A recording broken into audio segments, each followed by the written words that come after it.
Outdoors Show. Hopefully you guys are having a great Saturday out there, on your way outside, making your way back from the great outdoors, or at least making plans to get out and enjoy all the natural resources we have in and around our area of Southwest Texas Paradise.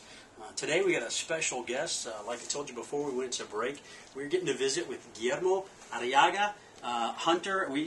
A lot of times you're in the store and you look up and somebody walks in and it makes for a perfect interview.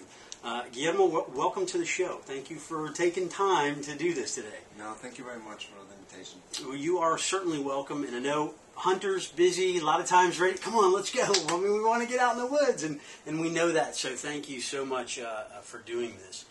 For the folks listening out there, can you give us a little bit of background about you and how you got involved in hunting, or your recent lifestyle and where you're at? Well, I'm a writer, producer, and a director. I began as a novelist. I have 4 published books, which are translated into several languages, among them English, French, Portuguese, German, Hebrew, oh, wow. Turkish, Romanian. Wow.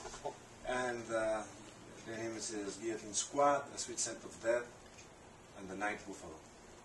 And then 10 years ago, I wrote a film, Amores Perros, that was nominated for Best Foreign Film at the Oscars.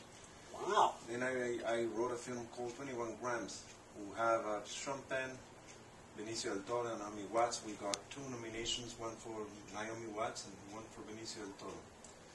Then I wrote a film that has to do with Texas, in Mexico, called The Three Burials of Melquiades Estrada. That's acted and directed by Tommy Lee Jones. And we went to the Cannes Film Festival. I won the Best Writer Award, and Tommy Lee won the Best Actor Award. Wow, that's quite an accomplishment. Right? Yeah. So, but let me talk about another one film. Sure. But maybe this is the most known. This is called Babel. Babel was nominated for 7 Oscars, among them Best Picture. I was nominated for Best Screenwriter. And so Babel. Yeah. The film Babel with Babel. Brad Pitt. Yeah, and Kate Blanchett. Now this is your movie. Yes, I wrote that one. Yeah. And then right now it's coming out, a film I wrote and directed with Charlize Theron and Kim Basinger called The Burning Plain. That has to do also with the border. So The Three Burials, Babel, and now The Burning Plain has a lot to do with the border and the relationship between Mexico and the United States. So, really, it's safe to say that you are a famous celebrity. No, I'm not a celebrity. I'm a hard worker. Okay, so you're a normal guy. I'm a normal guy who writes and directs and produces and so yeah, it's I always say this: without hunting, I will not be able to write anything. Okay, well, I need you to tell me that again, because I see that hunting in the outdoors has been a part of your life that has enabled you thoughts and words, and you put them on paper. Yeah, hunting gives you a more profound sense of what life means. It puts you in the right border of life and death, of cruelty and beauty. And it gives you a sense of belonging. You know you belong to this earth, being part of that circle of life. Yep. We are very alienated. We go to the supermarket and we buy the meat already packed, but we don't know what it takes, where that meat comes from, how the cows smell. Yep. And you never close circles. That's what alienation means. That's right. And hunting, you close every circle. Yep. You go, you chase, you hunt, you kill, you clean up the animal, and then you eat it. You close the whole circle.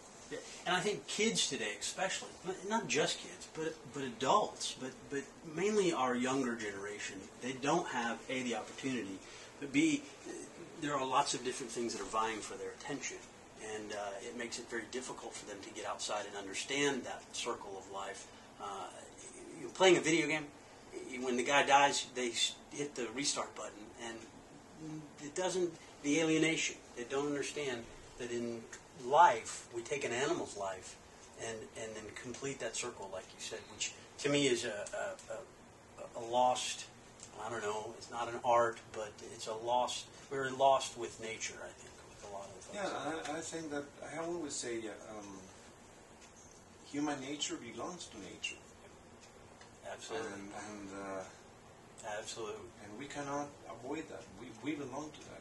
We are that. Yes. So denying that we are people that destroy and kill, because death is there. Yeah. Yeah. I always say, okay, you don't kill, but you pay someone to kill it. So you're Sure. the intellectual murderer That's of right. a cow. That's exactly right. So That's true. That's very true. Well, listen, let's take a quick commercial break, but when we come back, we'll visit a little bit more about your accomplishments, because I'd like to hear some more about that. You guys are listening to the Oasis Outback Outdoors Show. Don't go anywhere. Don't touch that dial. We'll be right back. Oasis Outback Outdoors Show, and thank you, as always, for tuning in and spending part of your Saturday with us. We do appreciate it. Questions, comments, or show suggestions, we'd love to hear them. You can email us at bradf@oasisoutback.com. And always do appreciate you guys taking the time to shoot us an email and give us the questions or comments. If you're just tuning in today, my words, celebrity, his words, normal, hardworking individual, but for sure, one of the most, I would say, famous people that we have been fortunate enough to interview on the show, outside of the immediate hunting television world, Guillermo Arriaga. Guillermo, we were talking about a lot right there in that first segment. Your accomplishments, to make no small note of it, very, very accomplished in your field of work. If you could, the people out there listening that maybe you're just tuning in, maybe recap a little bit about what exactly it is that you do on a daily basis. well, my daily basis is very crazy. Every day is crazy. When I'm writing, I write screenplays on my novels from 10 p.m. to 6, 7 in the morning. Every day. You're a night owl. Yeah. And then I used to travel a lot. Yeah.